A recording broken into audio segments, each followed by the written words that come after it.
قیامت کے دن آدمی اپنی جگہ سے ہل نہیں سکے گا جب تک وہ 4 باتوں کا اللہ کو جواب نہیں دے۔ ان عمرہ فیما افناہ، زندگی کہاں خرچ کی، یہ پہلا سوال، زندگی کہاں خرچ کی۔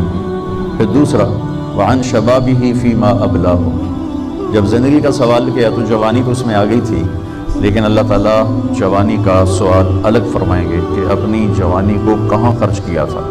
پھر عن مالہ من این اکتسبہ وفیما انفقہ، مال کے بارے میں 2 سوال ہیں، کمایا کہاں سے تھا، خرچ کہاں کیا تھا۔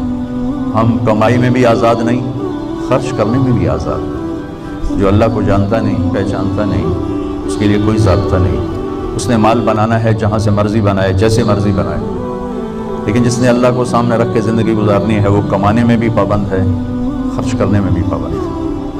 اور پھر سوال ہوگا عن علمہ ماذا عمل بہ، جو کچھ جانتے تھے اس پہ عمل کتنا کیا۔ یہ چاروں بڑے ہیبت ناک اور خوفناک سوال ہیں۔